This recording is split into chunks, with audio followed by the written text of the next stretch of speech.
Hey there, thanks so much for tuning into this series. I'm hoping that through you listening to these conversations that you are being uplifted and motivated and encouraged to go out and find safer and healthier work environments. Today I get the opportunity to chat with Emma, and Emma is absolutely amazing. She has a lot of years of experience under her belt, a variety of them. She's made some career changes as well that I think is really going to help you and encourage you as you're navigating your career as well. Emma is a 30-year-old late diagnosed neurodivergent woman who works in the Canadian corporate world. Autistic and ADHD-C, Emma has channeled her passions into earning a Bachelor of Business Administration while educating friends and colleagues about neurodivergence and acceptance in all of life, including the workplace and raising two cats with her husband. Emma is a light. You are going to be inspired and encouraged through this conversation. So keep listening. Emma, I am so excited to have you here today, and I'm grateful that you agreed to come on and be a part of the series. So thank you for showing up. Thank you for having me, Chelsea. I really appreciate the opportunity. Absolutely. And just for our audience, I would love for you to share why you decided to say yes and come on and share your experience. Yeah, thank you. So I recently turned 30 and feel like I'm finally settling into my career, which I've been working on actively since I was 18 and started university. I started university in an accounting co-op program in Canada, hoping to obtain my CA designation, which is now a CPA designation. I completed a lot of co-op work experiences in a workplace that was not very supportive and very cutthroat, caused me to change careers. And Wow. now I maintain my accounting background while I do all of my work, but I work as an administrative assistant in the IT world at Home Hardware Stores Limited in Canada. So the experiences that I've had have changed the course of my career in unexpected ways. They made you change your career. Like Yes, the experiences impacted you that much. Well, they let's go did. ahead and dive right in. Like, can you talk a little bit more about your experiences and when you discovered that you were in a toxic work environment? Absolutely. So, as a co op student in university, it was my first time working in a professional setting. I worked for a public accounting firm and primarily spent my work terms there during tax season, which is from January to April. These are really high stress times and requires a lot of quick learning and a lot of collaboration with people that you haven't necessarily had experience working with before. So, Mm. where I was still learning how I best collaborated with people and what worked for me in a workplace, I found it really challenging to work with people whose expectations weren't always articulated Mm. and who felt that their status in the organization was more of a priority than my feelings. So, Wow.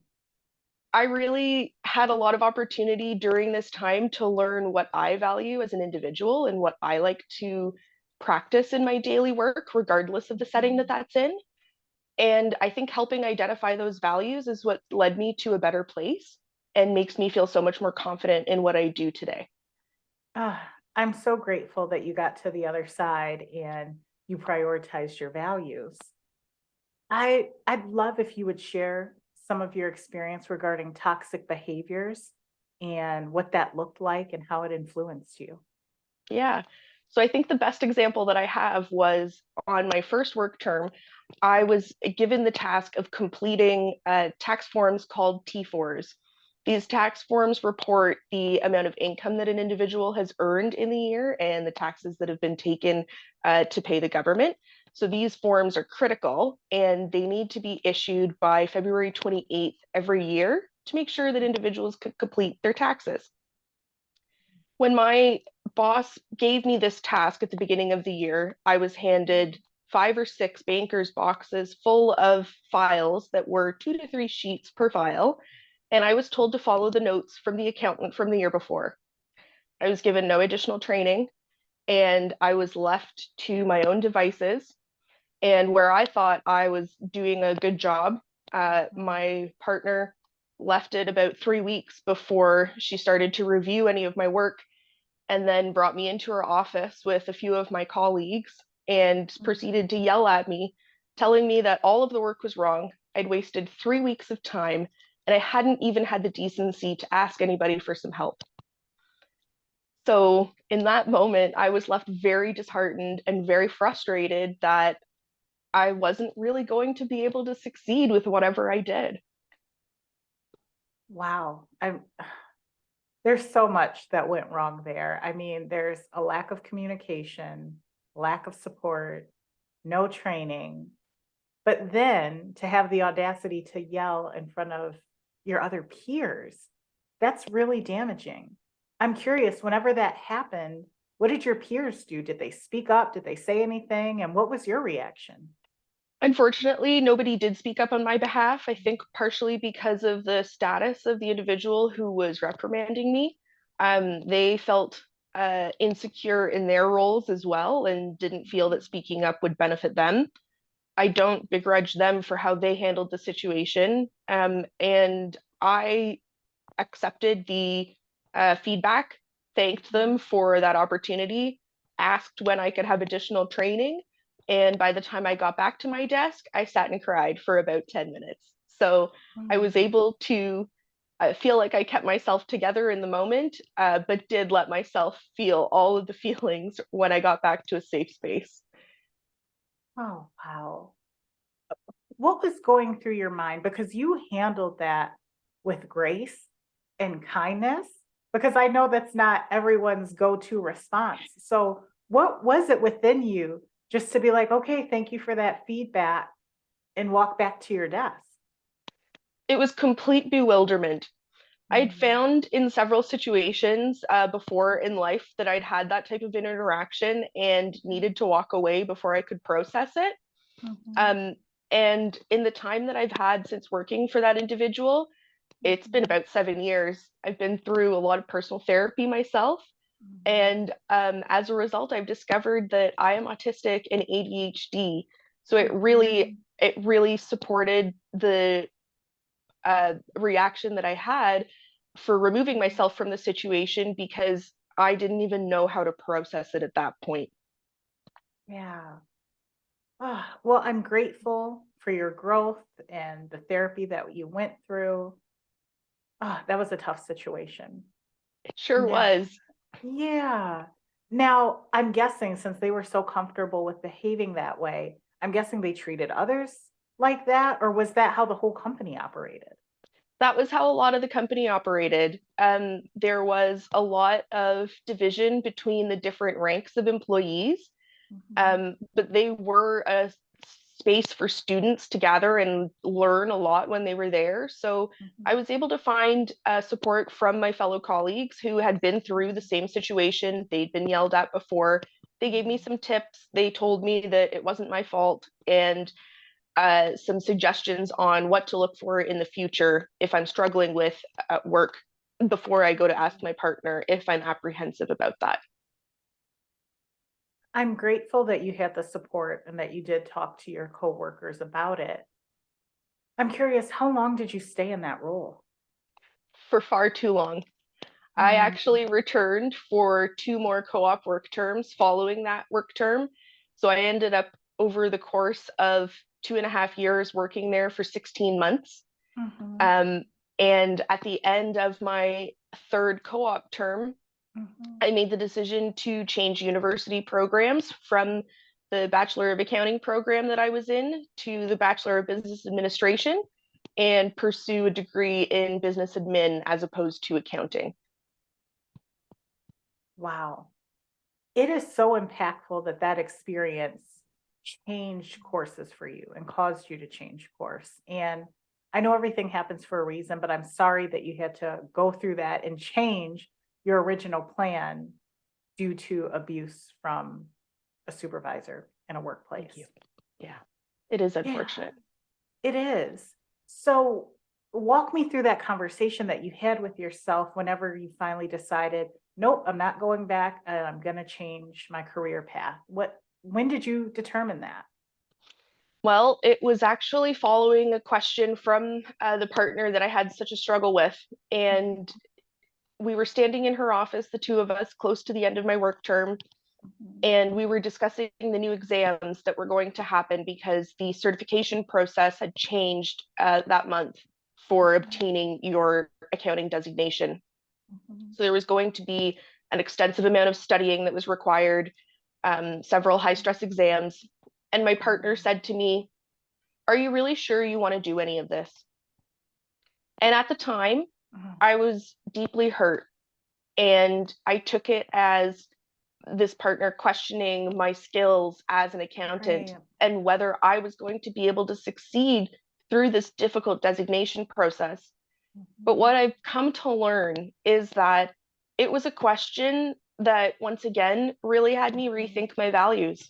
Because when it came to the point of me determining whether I would want to put myself through all this stress just to get a designation to work in a career that I wasn't passionate about anymore, Mhm. it was really easy for me to say, I'd like to do something different.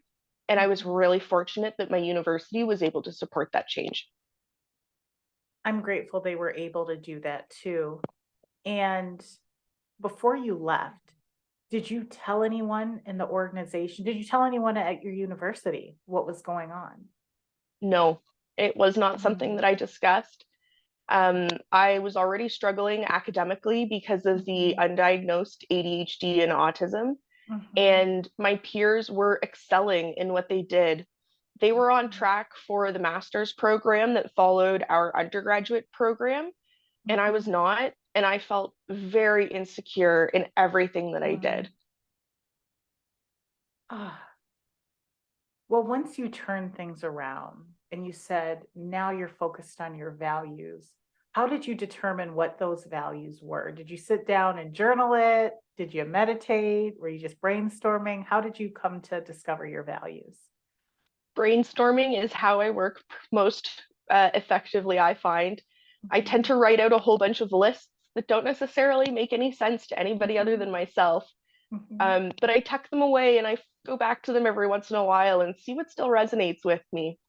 So, what really helped me identify those values was just connecting to my community at home and what made me feel supported, Mhm. and really discussing with my parents because I have a wonderful relationship with them Oh, about good. the skills I had as a child and where I seem to excel and see what the innate value was behind that and then find a way to incorporate that into my career. I love that. And do you have any examples of maybe two or three of your values that you don't mind sharing? Yeah, so um, I, I'm not sure if it's like just helpfulness or being Mhm. able to help. Problem solving and authenticity are three of the values that are really important to me. And if I can work in an environment that appreciates that I may come from a different perspective, but still Mhm. offer really insightful options Mhm. and supports collaboration in a group setting, that's what really helps me feel empowered and involved in my career and in an organization. I love that. And how do you find an organization that fits your values? It's a struggle, I'll tell you that Yeah. much. I've worked in many different places throughout my career. I've had tenure of over 18 months in three different organizations that didn't really align with my goals and values. Mm. Mhm. Um, and it ended up being networking with uh, he was a recruiter at the time, but a Okay. career coach basically to try and find an organization in the geographical area that I wanted to work in that would support Mhm. those values. That's awesome. So you sought out support and I really did. built a community in order to find your next role. So I love that you did that. And if you could go back and tell young Emma one thing whenever you were struggling in that toxic work environment, what would you say to yourself? I would tell her to leave. I would say that she does not have to feel the way that she does and that she has so much more value than anybody there has the ability to see and honor. And I would encourage her to find a workplace that makes her feel whole. Mm. That's beautiful. That's beautiful. I love that. Thank you. And do you have any final words that you want to share with our audience today? I would say if you feel like you're different and you don't necessarily fit in, there are a lot of us who feel that same way.